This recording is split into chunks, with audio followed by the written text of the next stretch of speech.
know you can't get enough of Rainier Avenue Radio. World.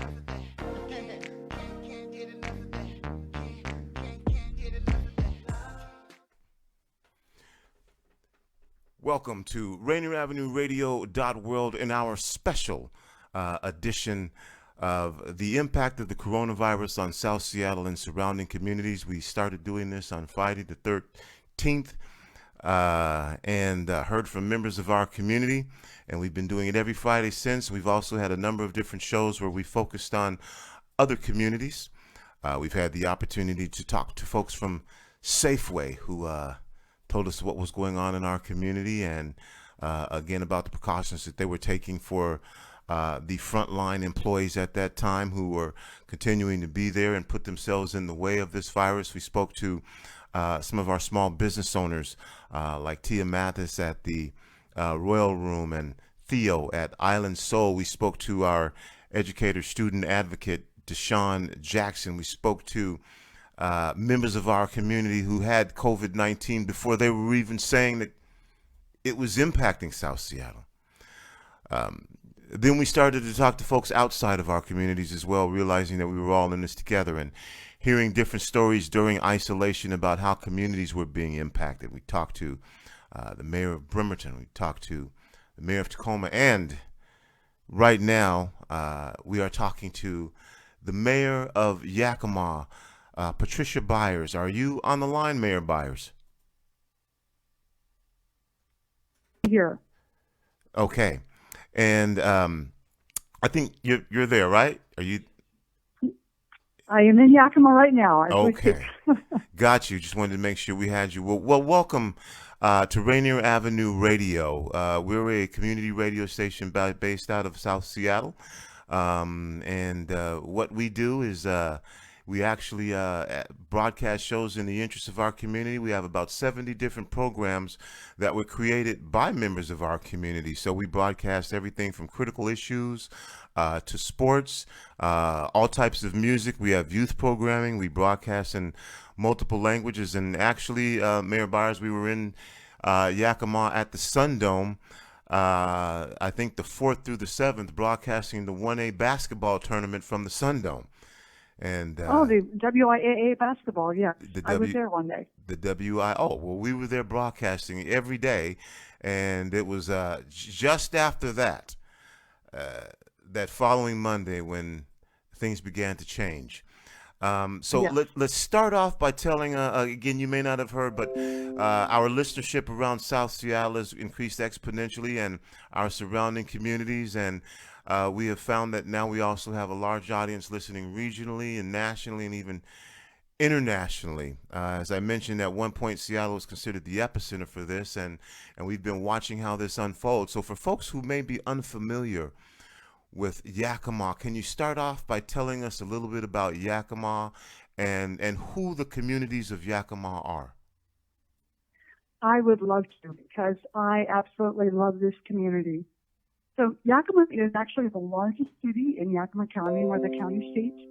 We have a population of about 95,000 people and we're the 11th largest city in Washington State.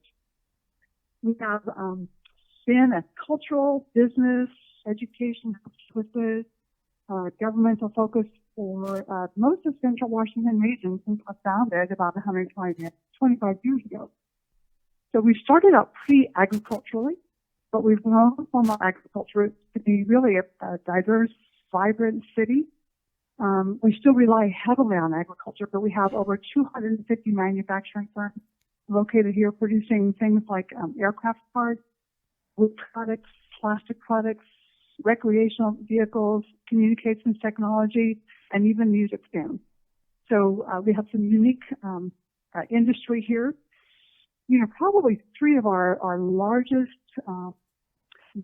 revenue sources in terms of what sustains us as a city are agricultural, for sure, the agricultural part of our economics, but also I'm trying to buy tourism is a big one, and construction is another one. So those are areas that have been greatly affected by COVID, and I'll talk about a little bit later, but I just want to focus a little bit more on Yakima. So we have really a diverse population.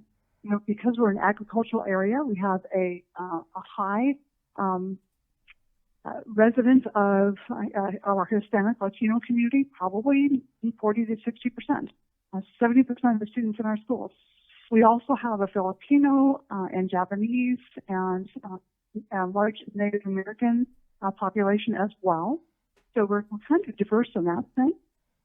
One of the things I love about Yakima, if people haven't been here and they need to come, but just not today, not until all this is over, is we're a beautiful community. We're located in a valley, but we're surrounded on hills by both sides. We have 4 very distinct seasons, and we enjoy many different things throughout that, including a good fruit and vegetable season during the spring and summer, and apples into the fall. We have recreational opportunities from water, from snow, from trails for biking and hiking and golf and all kinds of things like that. We have a new complex called the Sozo Sports Complex that's just a few years old, and we host major sports events there as well as at the Sundome here in Yakima. Because we're centrally located, we get a lot of large sports activities. We get a lot of conventions here. People love to come here and spend time because we have some excellent restaurants. We have wineries, wineries galore throughout the valley. They're fabulous. We have microbreweries. It's a growing business here. We have several really unique ones in the city of Yakima itself.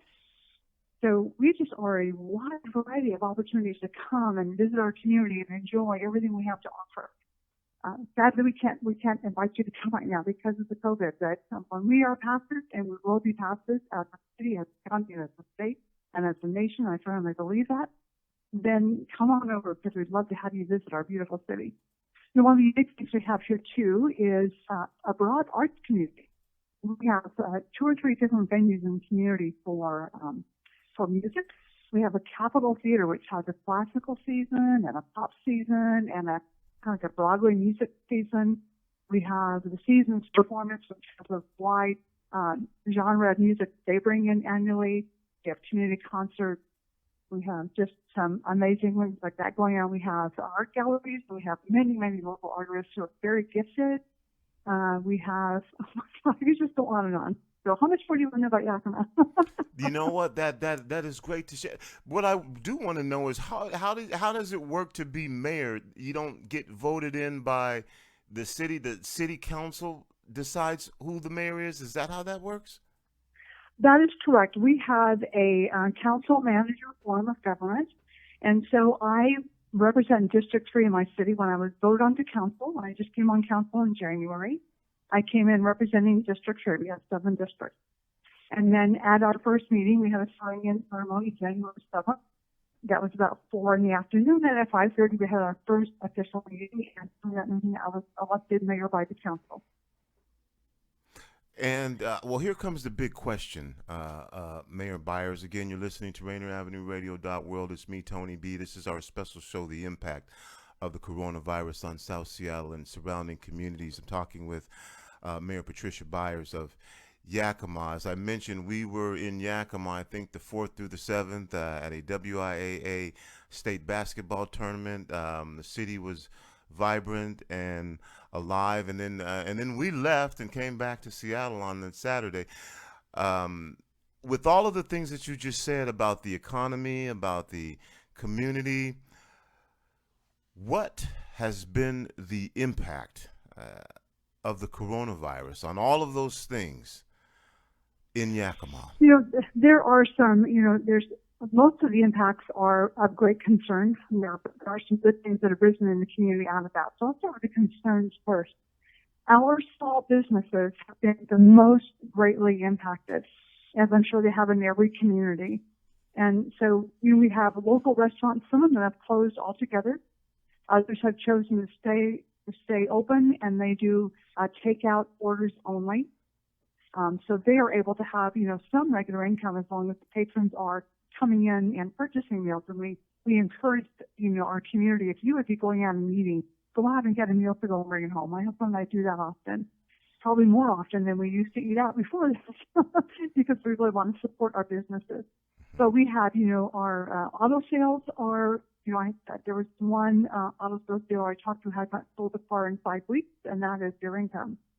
We have other friends that have other private small businesses that have had absolutely no help at all, because we're one of the categories where it's, counties and cities under 500,000, and so they didn't get as much funding initially. We understand there's some coming in the future, and that's going to be critically important. But we have many businesses that have absolutely had to close down, are not allowed to operate because they're not on the essential list, and they have no income at all. And they're struggling not only to support themselves and be able to stay where they are and open their business over time, but taking care of their employees as well. I want to stay on I that. just was.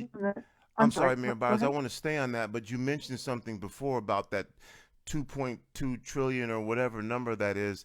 That money's not going to come to cities like yours. And do you have the resources? How are you working with the small business? Are you capable with no tax money come in, and where is the revenue source? What can you do, or what are you doing to be able at this time to support those small businesses that you say are the backbone of your community without any federal assistance, or is that coming? Or, I mean, what does the federal assistance we believe is coming. Our Downtown Association of Yakima, our Chamber of Commerce, Yakima County Development Association are all working in concert together, not only to lobby for additional income, but to get our business people connected to whatever resources are available. And they're doing a great job with that. But, just recently, all those monies ran out, or a lot of those monies ran out. And so we're waiting for more monies to come forward to help them. And so I know that we recently got notification that there is money coming into the counties and cities with less than 500,000 people. So we're looking forward to that, to helping them get connected and getting those loans and getting that help. We do have our local banks working within the government plan to make the loans they can make. So we're doing everything we can, and it's not just the city, but everybody in the city is doing everything they can to help one another, which is one of the things I wanted to talk about, the good thing that's come out. And that is, I always say that Yakima is a generous, caring, and resilient community. And we have had people do Facebook connections where one of them is called Yakima Cares, for example. So they get on and they say, who needs what? And that group has grown to several hundred people. And they will go shopping for people who cannot get out. They will donate goods and services to people who need them. They help individuals in the community. They just connect with them. What do you need? And here's how we can help you get that. So that we have lots of groups doing that. We have distilleries and microbreweries who are making hand sanitizer for us. We have one of the companies doing a 3D plastic face protection unit. We have our people in the community are sewing machines sewing thousands of face masks for our healthcare workers and hospital workers to use. So it's been a great response of care and concern by the community as a whole to really help, particularly our healthcare providers, to make sure they have the supplies they need. And we recently got word that we do have a large supply of PPEs coming into the community. So, it's very difficult. People are suffering financially. But on the other hand, people in the community are stepping up and doing what they can do. One of the things that is going on is one of the county commissioners, Patricia Byers, and myself, we're talking to people in the business community. Give us a plan. If you want the governor to consider making your business essential, if you don't have a strong lobby position in Olympia, which many of them do not, then come up with a plan. Give us a plan of how you can safely operate, how you can maintain social distance and protections in place for yourself and or clients that you may serve. How can you do that in a way that meets all of the guidelines? And the governor said if we will send him that information, he will include that in his task force work to look at potentials for allowing some businesses to open as soon as it's safe to do that. So it's difficult as it is. We have hope moving forward.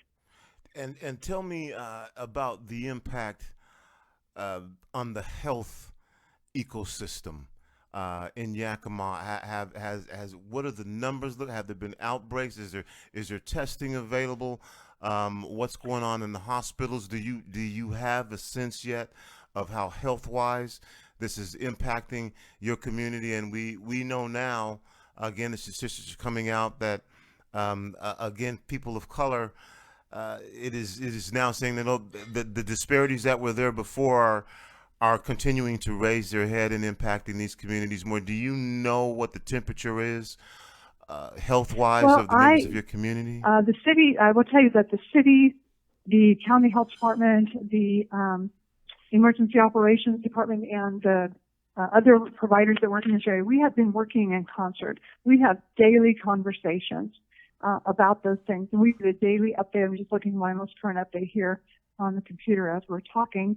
We have daily reports on how many people have been, how many cases are identified, how many people have been hospitalized, how many people have passed. Sadly, have passed from this. I'm looking for a little bit for today's report. I have it just a few minutes ago. No, I can't find it. That's fine. We will wait for a live, up-to-date report as we we Okay. want to know what's going on, in our state, so that we can all. Oh, here it is. Okay. Yeah. So one of the things that has been interesting here is that the Admiral Bono, who's working with the governor on the whole aspect of the healthcare in the state, particularly working with the COVID virus situation, they had initially planned to open. We have several months ago we had a hospital called Astoria Hospital and Astoria Regional, and they actually had the state rent that empty facility. They were going to rent it for 6 months. And so Admiral Bowman came over here to tour the facility to look at our Virginia Mason Memorial Hospital here in Yakima, which is open and functioning, what their capacity was, what they were able to do, what they would need to do, to how they would use the Astoria Health Center. And after reviewing what they're doing at the Virginia Mason Hospital, I decided that Astoria was not going to be used, and so they are going to let go of the lease on that building. And just in conversation with the hospital this morning, have found out that they have a 250 bed capacity, and they have the ability to go beyond that. And right now they have about 120 beds in use, so they have room still to take additional cases. And I'm opening up the statistics right now just for the county. So this is just county-wide, not city of Yakima, but for county. Mm-hmm. Our confirmed cases in Yakima County are 705, and the total deaths in the county to date are 29. And that figure has not changed for a couple of days. We've had increased number of confirmed cases, but we've also had increased testing. So I think we're seeing that. Although I don't want to be quoted as the authority on that, but I think we're seeing more actual cases because we have more testing going on.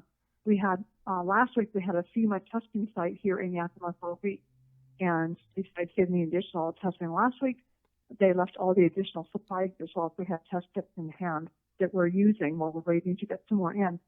And so, but the number of deaths has stayed the same at 29 in Yakima County for the last couple of days. And I'm trying to find my notes from the phone call this morning. So they're running about 120 beds in the hospital right now. So what they want to do is to make sure that they are focusing the healthcare on the clusters where there are major problems. We do have clusters of care in our nursing homes and assisted facilities. I think it's in nursing homes most of where those clusters are. So the core of people that Admiral Bono had that was going to come to Yakima, they're being dispersed to other parts of the state, and some of them here, and working with the nursing homes, working in those cluster areas to really work with the patients and clients and what their desires are, and working with infection control in the facilities. So that's been a really positive outcome of that. But we haven't had the peaks that we thought we might have. I guess it's the good news I'm trying to convey here. It's not that we're done here. We still have a lot of work to do, but we haven't escalated to the point that we thought we might. And so we are using at this point just our main hospital, Virginia Mason, and because they do have capacity and they have, they're trying to keep those beds open for any kind of a surge that might come, and so they're doing that well. You're listening to Rainier Avenue Radio.world. My guest is Mayor Patricia Byers of Yakima. We're almost out of time here. It's been great to connect with you. A couple of quick questions before I want to make sure I give you a chance for final words. Um, One, do you have any of the statistics based off of ethnicity or race to say who's being impacted? Again, those statistics came out, and we've realized that again, those disparities are impacting people of color. And the second question is, in Yakima, do you feel like you have gotten the response from other areas around the state, or the connections with other mayors, or the support of the governor, or working with other mayors in Eastern Washington? How has that all worked out for you in Yakima? Well, we have regular communication, and the governor's office has a representative in Eastern Washington. So Governor Inslee has a representative by the name of Salvador Salazar. And actually, before this phone call, I was on a phone call with the governor and Salvador and several of the commissioners and mayors in Eastern Washington, just kind of talking with the governor about where we're at and what we need and what we hope to see happen. So that's been on an ongoing basis. We have weekly phone calls. And, like I said, daily, the city is in touch with the county and the county health department and our emergency department. So there's just a concert of communication, here in this area on a regular basis, keeping in touch with what's happening in each area and how we can support one another and how we can lobby together the eastern part of the state, to encourage our governor to look at the needs of some of the smaller, counties in rural areas and cities and what we'd like to see happen in those areas. So that's been really good, and the governor's been responsive, and I appreciate that. Did that answer your question? Yes, and then the other part of it was, did you have any information or statistics health-wise on, again, for those who have either died or those who have become positive, based off of race or ethnicity, and now that some of those statistics are coming out nationally, are those statistics that you also have available within the numbers that you have?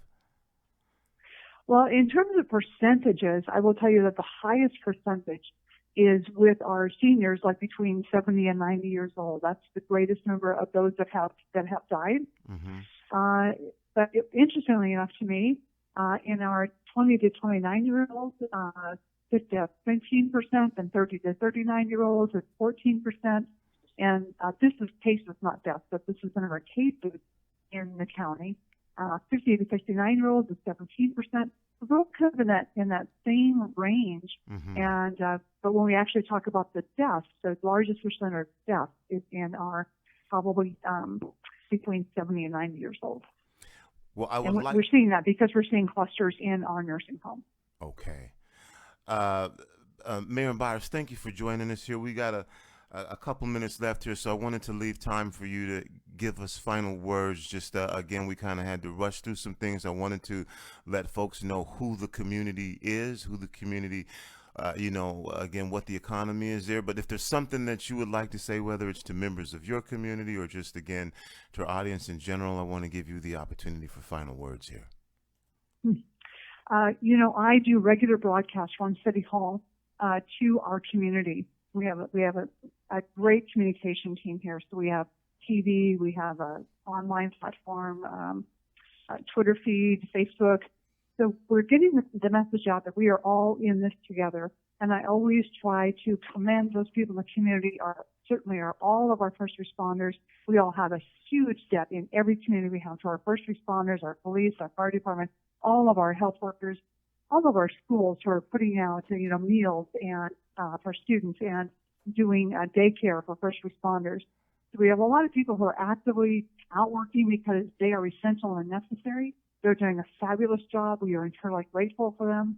But I am also grateful for individuals in our community, my community and every community who are stepping forward, staying within the stay home, stay healthy order to take care of yourself and your family first, but also doing what you can to reach out in the community to make sure other people have what they need in the summer crisis, because everything we do together, we do better. And so with that, I just want to say thank you so much for the opportunity, and God bless you. Well, thank you. I don't want to be too optimistic here, but it sounds like in the midst of this, there's some good news coming out of Yakima in regards to community rallying support and the flattening of these numbers. And let's just hope that doesn't increase. And And good luck to y'all. And remember that we're a resource here, and we would like to continue to connect with you. I so appreciate that, Tony. I really do. And I'm just impressed learning everything that you do on MA. So good on you. That's great. Well, you know, folks on this side of the state have family on that side of the state, and folks on that side of the state have family on this side of the state. And we want to know about each other. We absolutely do. All of my cousins live on the west side. Well, we will continue to be in touch with you and get updates from you as this unfolds. Thank you. Wonderful. Mayor Anytime. Byers, for Thank you, joining us. Tony. All right. Bye now. You've been listening to Rainier Avenue Radio and our broadcast of the impact of the coronavirus on South Seattle earlier. Our guest was Mayor Patricia Byers. We'll be back next Friday, and we'll give you another update on the coronavirus from 1 o'clock to 3 o'clock right here on Rainier Avenue Radio.world. It's me, Tony B, saying, remember, whether you believe you can or whether you believe you can't, you are probably right. I'm out. Peace.